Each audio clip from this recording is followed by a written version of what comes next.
Welcome class. Let's see some small topics left in this chapter. See commercial cells or batteries.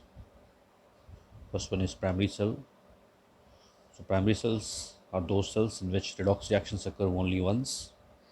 ऐसे cells जिसमें redox reaction यानी oxidation और reduction reactions सिर्फ एक बार होते हैं. And such type of cells become dead after some time. कुछ समय बाद ये cells dead हो जाते हैं यानी इनकी functioning ख़त्म हो जाती है. And can not be recharge और यूज अगेन. इस तरह के सेल्स को हम लोग दोबारा रिचार्ज नहीं कर सकते या दोबारा हम लोग इसको यूज़ नहीं कर सकते. फॉर एग्जांपल लेक्लैंकी सेल और ट्राई सेल जिसको आप लोग बोलते हो, और second one is the mercury cell. अब ये सेल्स को हम लोगों को आप डिटेल्स में नहीं पढ़ना है क्योंकि इस बार आपके सिलेबस से ये निकाल दिया गया है. तो आप सिर्फ इनके एग्जाम्पल्स को याद रखिए और इनकी फंक्शनिंग इनके बारे में हमें स्टडी नहीं करना है. Next is secondary cells. Cells which can be recharge by passing an electric current. इस तरह के सेल्स को हम लोग दोबारा रिचार्ज कर सकते हैं यानी कि हम लोग एक्सटर्नल वोल्टेज अप्लाई करके यानी इस तरह के सेल्स को हम लोग इलेक्ट्रोलाइटिक सेल्स में कन्वर्ट कर सकते हैं. तो ये ऐसे एक गैल्वेनिक सेल्स हैं या इलेक्ट्रोकेमिकल सेल्स हैं जिसको हम लोग इलेक्ट्रोलाइटिक सेल्स में भी कन्वर्ट कर सकते हैं. यानी यहाँ पे हम लोग केमिकल एनर्जीज इलेक्ट्रिकल एनर्जीज और प्लस जब रिचार्ज करेंगे इसको तो वो इलेक्ट्रिकल एनर्जीज केमिकल एनर्जीज में कन्वर्ट होती है. Can be use over again and again. इस तरह के सेल्स को हम दोबारा इस्तेमाल कर सकते हैं बार बार. एक्ट्स एज एन एक्यूमुलेटर और स्टोरेज सेल्स. ये एक्यूमुलेटर या स्टोरेज सेल्स की तरह फंक्शन करता है जिसमें एनर्जी स्टोर की जाती है. And so reversible reactions. इस तरह के रिएक्ट में सेल्स में जो रिएक्शंस होते हैं वो रिवर्सिबल रिएक्शंस होते हैं. For example nickel cadmium batteries and lead storage batteries. अब इनमें आपको लेड स्टोरेज बैटरीज अभी आपको पढ़ना है सिलेबस के अंदर, तो इसको हम लोग देख लेते हैं. ये इंपॉर्टेंट है, इसको इंपॉर्टेंट मार्क कर लीजिए क्योंकि इस पर क्वेश्चन अक्सर आपके बोर्ड एग्ज़ाम में आ जाते हैं और इस पर कॉम्पिटिशन्स पे भी इस पर क्वेश्चन बनते हैं. तो देखिए यहाँ पे इसमें आप प्राइमरी सेल सेकेंडरी सेल्स पे शॉर्ट नोट्स तैयार कीजिए. ये 1 मार्क्स के लिए प्रिपेयर कीजिए इसको. ये अक्सर ये भी पूछा जाता है आपसे, ये भी इंपॉर्टेंट पार्ट है. Next year see in this lead storage battery the lead acts as anode. यहाँ पे लेड एनोड की तरह फंक्शन करता है. And lead oxide it acts as cathode. Here the electrolyte is H2SO4 aqueous H2SO4 and it is 38% by mass. इसका mass percentage दिया हुआ है 38% by mass. Now see the reactions during discharging of battery. जब battery discharge करती है तब क्या reactions होते हैं इसको देखिए. See reaction at anode. Here the lead convert हो रहा है किस में. लेड जब ये सल्फ्यूरिक एसिड से रिएक्ट करके बना रहा है क्या लेड सल्फेट और प्लस 2 इलेक्ट्रॉन रिलीज कर रहा है. यानी कि यहाँ पे देखिए यहाँ पे lead, here the lead it is in zero oxidation state and in this here it is in +2 oxidation state, so it undergoes oxidation. So we see that here the lead undergoes oxidation at anode. Now at cathode, lead oxide here the oxidation state is +4 and in acidic medium it is H2SO4. It gains 2 electrons and converts into lead sulfate, means here the oxidation state is +2, so there is gain of 2 electrons here.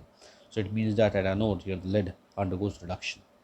So cathode के ऊपर lead oxidize भी हो रहा है और cathode के ऊपर lead reduce भी हो रहा है. Now see the overall reaction. So see here the Pb left hand side right hand side को ऐड कर दीजिए. Pb plus PbO2 plus 2H plus ion. देखिए यहाँ पर 3H plus ion है, YH plus ion है तो एक cancel out हो गया. 2H plus ion and this is twice HSO4 negative bisulfate ion. This gives twice PbSO4 and this is 2H2. So this is a complete cell reaction during discharging of battery. तो इसको याद रखिए. ये आपसे reaction से directly आपके exam में पूछा जाता है. What is the reactions involved during discharging of battery of lead storage battery. Now sulphuric acid is consume during discharging. यहाँ पे देखिए सल्फ्यूरिक एसिड कंज्यूम होता है and when the concentration of sulphuric acid falls to 1.20 gram पर ml it requires recharging. और जब sulphuric acid का concentration 1.20 gram पर ml से कम हो जाता है तो हमें इसे रिचार्ज करना होता है. अब देखिए reactions during recharging of battery. अब हम बैटरी को रिचार्ज करेंगे यानी कि अब यहाँ पे हम ये इलेक्ट्रोलाइटिक सेल्स की तरह फंक्शन करेगा. तो मैंने अभी आपने पढ़ा कि इसमें रिएक्शंस रिवर्सिबल होते हैं तो रिएक्शन रिवर्स कर जाएगा. यानी कि जो डिस्चार्जिंग के दौरान जो रिएक्शन हो रहा था अब वो रिएक्शंस रिचार्जिंग के दौरान रिवर्स कर जाएगा. यानी कि देखिए कैथोड के ऊपर जो आप प्रोडक्ट बन रहा था PbSO4, अब वो क्या हो रहा है, रिवर्स हो रहा है, यानी प्रोडक्ट रिएक्टेंट पे कन्वर्ट हो रहा है। तो PbSO4 C here in the oxidation state is +2 and then it converts to Pb means at zero oxidation state, so it क्या हो जाएगा, it gains 2 electrons, means here at cathode it is lead undergoes reduction and at anode जो आपका देखिए anodes में जो discharging के दौरान जो प्रोडक्ट बन रहा था PbSO4, इसमें जो +2 स्टेट में था ये कन्वर्ट हो रहा है कि इसमें +4 स्टेट में आफ्टर लूजिंग 2 इलेक्ट्रॉन्स, तो 2 इलेक्ट्रॉन लूज़ कर रहा है ये। तो आप किसी एक रिएक्शंस को याद करके रखिए एग्ज़ाम के अंदर, और दूसरे रिएक्शंस को आप उसका रिवर्स कर दीजिए, या सिंपली लिख दीजिए it is the reverse of the reactions involving discharging और रीचार्जिंग। तो कोई एक आप याद रखिए, उसके बाद दूसरा रिवर्स करके लिख सकते हैं आसानी से। Now see that this is complete cell reaction 2PbSO4 + 2S2, this gives Pb plus PbO2 plus 4H2. So this is the complete cell reaction during discharging of lead storage battery. सो इसको important mark कर लीजिए, ये important है आपके exam के लिए। Next fuel cell पे भी शॉर्ट नोट्स आते हैं अक्सर।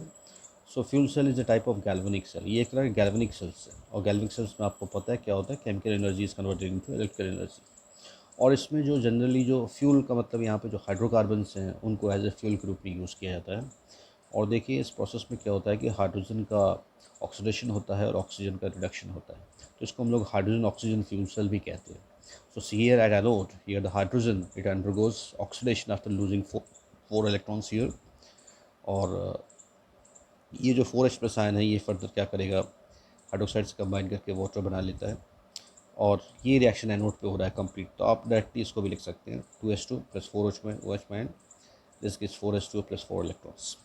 नाउ एट कैथोड के ऊपर ऑक्सीजन ये वाटर मॉलिक्यूल के साथ कंबाइन करके देखिए यहाँ पे क्या हो रहा है, जीरो स्टेट से किस पे जा रहा है, ये -2 स्टेट में जा रहा है, यानी ये 4 इलेक्ट्रॉन, यानी कि एक ऑक्सीजन जो है वो 2 इलेक्ट्रॉन लूज़ कर रहा है, तो 2 ऑक्सीजन मिलकर यहाँ पे 4 इलेक्ट्रॉन क्या कर रहे हैं, गेन कर रहे हैं, सॉरी, तो 4 इलेक्ट्रॉन गेन कर रहे हैं। So this undergoes oxidation, sorry, this undergoes reduction. Now see the net cell reaction, so it is 2S2 right at the left hand side and right hand side, so it is 2S2 plus O2, this gives 2S2. So this is the complete cell reaction. So we see here that there is formation of water in this case. तो पूरे cell reactions को देखिए, इसमें water का formation हो रहा है, और ये अब इसके बाद कोई बाई प्रोडक्ट्स नहीं निकल रहा है। इसका मतलब क्या है, ये इन्वायरमेंट फ्रेंडली है, यानी ये पॉल्यूशन फ्री है, इसमें कोई भी बाई प्रोडक्ट्स नहीं निकल रहा है। और ये जो वाटर है it is pure water, so it can be used for drinking purpose also. So it is high reliability and it has very high efficiency. इसके सेल्स की efficiency बहुत ज़्यादा होती है, about 70%। और ज़्यादातर जो स्पेस प्रोग्राम्स हैं उसमें इस तरह के सेल्स का इस्तेमाल किया जाता है। तो ये कभी कभी इसमें भी क्वेश्चन पूछता है कि स्पेस प्रोग्राम जो आपका एक अपोलो स्पेस प्रोग्राम था उसमें फ्यूल सेल का इस्तेमाल किया गया था, तो स्पेस क्राफ्ट वगैरह में फ्यूल सेल का इस्तेमाल होता है। तो ये एडवांटेजेस भी कभी कभी आपके एग्ज़ाम में पूछा जाता है। तो फ्यूल सेल्स पे शॉर्ट नोट्स प्रिपेयर कर लीजिए, this is important. Next is corrosion. It is oxidative deterioration of a metal such as conversion of iron to rust, tarnishing of silver, development of green coating on copper and bronze. तो ये तो आप लोगों ने lower classes में पढ़ा ही है, लेकिन जो आप यहाँ पे जो खास बात है जिस पर क्वेश्चन बनता है, ये आपसे कहता है कि corrosion, the process of corrosion और the phenomenon corrosion is an electrochemical phenomenon. ये एक इलेक्ट्रोकेमिकल फिनोमिनन है, ये आपको एक्सप्लेन करके दिखाना पड़ेगा। तो देखिए यहाँ पे it is an electrochemical phenomenon in which metal is oxidise and oxygen get reduced. तो इस केस में होता क्या है कि जो मेटल है वो ऑक्सीडाइज करता है और ऑक्सीजन जो है वो रिड्यूस करता है। तो ये खास बात है, इसमें याद रखिएगा। अब देखिए जैसे अगर हम लोग आयरन की रस्टिंग को देखें, तो रस्टिंग ऑफ आयरन में जो आयरन का जो सरफेस है, जो मेटल का सरफेस है, वो एक इलेक्ट्रोकेमिकल सेल की तरह फंक्शन करता है, यानी उसके सरफेस के ऊपर ही दोनों ही रिएक्शंस होते हैं, यानी कि ऑक्सीडेशन भी होता है और रिडक्शन भी होता है, यानी कि वो कैथोड की तरह भी फंक्शन करता है और एनोड की तरह भी फंक्शन करता है। तो देखिए जब एनोड की तरह जब वो फंक्शन कर रहा है, उसके सरफेस के ऊपर रिएक्शन हो रहा है, आयरन ये ऑक्सीडाइज हो रहा है, देखिए 0 से +2 स्टेट में जा रहा है, 2 इलेक्ट्रॉन लूज़ कर रहा है। और जो ऑक्सीजन है वो क्या करेगा, वो रिड्यूस होगा यहाँ पे, और ये वाटर में कन्वर्ट हो रहा है, देखिए 0 से -2 स्टेट में जा रहा है, और क्योंकि 2 हैं तो मिलकर ये 4 इलेक्ट्रॉन गेन कर रहा है। अब इनको बैलेंस करने के लिए हम इस इक्वेशन को 2 से मल्टीप्लाई कर देंगे और ऐड कर देंगे left hand side right hand side. So this is the complete cell reaction 2Fe + O2 4H+ ion. देखिए ये H+ आयन जो आ रहा है आपका, ये कार्बोनिक एसिड से आता है। देखिए कार्बोनिक एसिड H2CO3, क्योंकि इन्वायरमेंट के अंदर कार्बन डाइऑक्साइड भी है, और ये रिएक्शन क्योंकि मॉइस्चर के प्रेजेंस में हो रहा है, तो वाटर और कार्बन डाइऑक्साइड मिलकर कार्बोनिक एसिड बनाते हैं और उसी से ये H+ आयन निकल के आ रहा है। तो ये मीडियम जनरली हमें दिख रहा है क्या, एसिडिक मीडियम के प्रेजेंस में हो रहा है। अब यहाँ पे देखिए ये कन्वर्ट हो रहा है Fe2+ में, और ऑक्सीजन क्या हो रहा है 0 से -2 स्टेट पे जा रहा है, ये रिड्यूस हो रहा है। तो this is the complete reaction, ये कंप्लीट रिएक्शन हो रहा है। अब ये जो Fe2+ यहाँ से जनरेट हो रहा है, फेरस आयन, ये क्या कर रहा है, ऑक्सीजन और वाटर के प्रेजेंस में बना रहा है कि Fe2O3, यानी कि फिर से वो मॉइस्चर के प्रेजेंस में क्या बना लेगा, Fe2O3.XS2। इसी को हम लोग बोलते हैं क्या, rust. So this is the composition of rust. तो कभी कभी आपसे 1 मार्क्स में रस्ट का कंपोजिशन भी पूछ लिया जाता है। तो ये आपके कुछ छोटे छोटे टॉपिक्स थे, इसको प्रिपेयर कीजिए। इस पर शॉर्ट नोट्स बनेंगे, या 1 मार्क्स के मल्टीपल चॉइस क्वेश्चन बन सकते हैं, या 1 सेंटेंस क्वेश्चन भी बन सकते हैं। तो इस तरीके से आप लोगों ने ये चैप्टर ख़त्म कर लिया है। इसको प्रॉपर्ली फिर से रिवाइज़ कर डालिए, और NCERT जो चैप्टर एंड क्वेश्चंस हैं वो पूरा सॉल्व कर डालिए, और बोर्ड के पिछले लास्ट 10 ईयर्स के क्वेश्चंस भी वो भी सॉल्व कर लीजिए। और मेरे ख्याल से अब आपके लिए इजी होगा, क्योंकि हम लोगों ने बहुत हाई लेवल के क्वेश्चंस को देखा है यहाँ पे, एडवांस लेवल के क्वेश्चंस को। तो मेरे ख्याल से अब बोर्ड लेवल के क्वेश्चंस, पिछले 10 ईयर्स के बोर्ड लेवल क्वेश्चन सॉल्व करना आपके लिए आसान है। और अगर कोई प्रॉब्लम आती है तो फिर पूछिए मुझसे, आप पर्सनली पूछ सकते हैं, अपने व्हाट्सएप नंबर पे अपने क्वेश्चंस को, अपने क्वेरीज़ को डाल सकते हैं। Thank you very much.